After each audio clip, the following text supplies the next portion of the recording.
retourner à l'écologie du quotidien avec Tous Acteurs.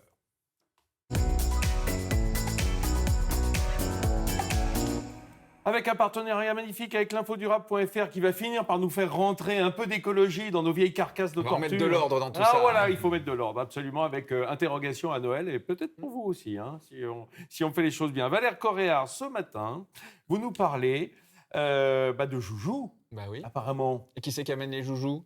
C'est Papa. le père Corréard. C'est le Papa Noël. Et pourquoi le Papa Noël ne deviendrait pas lui aussi un peu écolo? Bah oui, Qu'est-ce vrai. qui vous Déjà, dit il- qu'il n'a pas envie de se mettre en mode tous acteurs Déjà, il n'est pas diesel, lui, il se fait tirer par des rennes. C'est déjà pas vrai, mal. mais Père Noël par contre, vert. non, mais par contre, il fait beaucoup d'allers-retours entre l'Asie et la France C'est vrai, pour fournir tous les jouets aux enfants. C'est plutôt en Airbus. Oui. Et on suspecte même, voire on subodore, qu'il commencerait à être atteint d'éco-anxiété, ce Père Noël. Ben oui, il commence à s'interroger sur son bilan carbone. Il lui a pas échappé que l'ONU avait bien indiqué qu'en 2018, on avait encore une fois explosé les records de gaz à effet de serre et qu'on ne va toujours pas du tout dans la bonne direction et que les accords de Paris sont malheureusement, probablement bien loin derrière nous. Les 2 degrés, on les atteindra probablement pas, on ira bien au-delà. Donc, moi, je propose une chose, c'est que on autorise le Père Noël cette année à prendre en compte bien sûr la liste de nos enfants, mais à passer en mode seconde main. Parce que quand on s'intéresse Ah, aux ouais. jouets de près, il y a vraiment de quoi être éco-anxieux.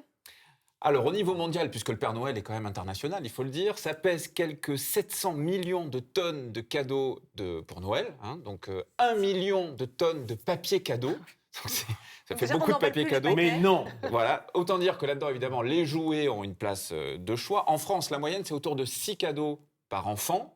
Jusque-là, tout va bien. Enfin, ça en fait 60 Enfin, millions quand même de cadeaux. C'est beaucoup. Hein. Et mettons, si vous voulez bien, un autre chiffre face à celui-là, c'est qu'un cadeau, enfin un jouet est jeté en France chaque seconde. Donc ça, c'est absolument impressionnant, d'autant que ces On va peut-être en jouets... offrir que Et 4. là, je le dis devant un représentant de l'ADEME, ils sont difficiles. D'abord, on ne sait pas dans quelle poubelle il faut les mettre parce qu'il y a un bout de pile, un bout de truc, un machin, on ne sait pas où ça va. Vrai. Alors qu'ils sont encore souvent robustes et ils pourraient être utilisés. Et puis, ils sont clairement difficilement recyclables parce qu'on est souvent sur des plastiques complexes, il y en a plusieurs. Enfin voilà, c'est quand même un peu un carnage environnemental. Mais en Ile-de-France, heureusement, et vous nous en parlez ce matin, il y a une association qui est spécialisée dans le reconditionnement des jouets d'occasion. Voilà, une sorte de solution ce matin, Vincent. Je sais que vous aimez les solutions. Ouais, Pour se mettre en mode je tous ne acteurs. veux que ça. C'est Valère. l'association Rejouer et à la fin, qui collecte, nettoie, réassemble et vend des jouets d'occasion qui ont vraiment tout du neuf. Donc je suis venu avec quelques exemples. Vous avez ici le petit nounours, la petite peluche. Elle est vraiment super état. Vous êtes témoin. Ah bah, Elle est attendez, nickel. alors, si- attendez, Elle Rémi, est nickel. Je suis venu avec la Barbie. Je suis sûr que Classique. Une Barbie le seconde grand main. classique. Elle est seconde main. Elle est impeccable, hyper bien coiffée. Elle est toute propre. Voilà, avec 5 €. Hein. Donc c'est quand même 50% moins cher en moyenne, voire Bah, 70%. en plus, hein, ouais. Le joli petit jouet en bois aussi pour apprendre aux enfants à faire des petites tours, etc. 10 Ouais, €. Voilà, Genre de tout petit ça, clown. tout ça, c'est fait dans un atelier d'insertion. Donc on remet des personnes sur le chemin de Travail. l'emploi. Ah oui. Ça joue bien sûr un rôle pour l'environnement parce que c'est circulaire et puis c'est aussi une solution pour éviter de surconsommer. Ce qui gâche rien, je le disais, c'est le prix. On est entre 50 et 70% moins cher.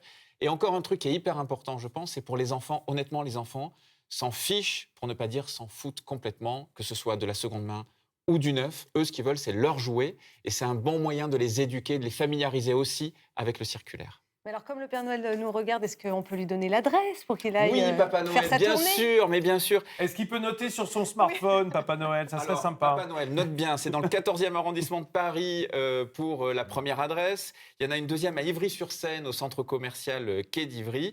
Et puis Père Noël, c'est sur toutes ces infos sont sur rejouer.asso.fr. Et notez bien, là, c'est pas pour le Père Noël, c'est pour nous, les parents ou les adultes. Il y a une collecte dans 90 magasins Monoprix sur Paris du 2 au 14 décembre pour ramener des jouets qu'on n'utilise plus, pour faire de la place avant les fêtes de fin d'année. Et comme ils le disent très bien chez Rejouer, un jouet donné, ce sont 4 €, un enfant qui donne, un salarié qui rénove, un enfant qui reçoit et une planète qui est protégée. Et un parent qui n'a pas trop dépensé. En Ouais. plus. 5 Allez, €. 5. Il a changé le Qui slogan dit de mieux Rejouer. Qui Bravo dit mieux Vincent. Merci Valère, merci beaucoup. Et moi j'ai une idée, si on veut rendre le Père Noël un petit peu plus écolo, là, il devrait se rhabiller en vert. Vous savez que c'est grâce à, enfin c'est à cause de Coca-Cola que le Père Noël est habillé en rouge. C'est vrai. Hein, donc on devrait lui mettre du vert, comme certains fast-food qui ont changé Mais qui de ne se couleur. contentent pas de ça, sinon c'est du greenwashing. Et là, ça va pas. Ah ben voilà, Ouais, et ouais, voilà. ça- Il y a Aller toujours au un bout de la truc. démarche. Merci beaucoup. Allez les amis, le mardi c'est des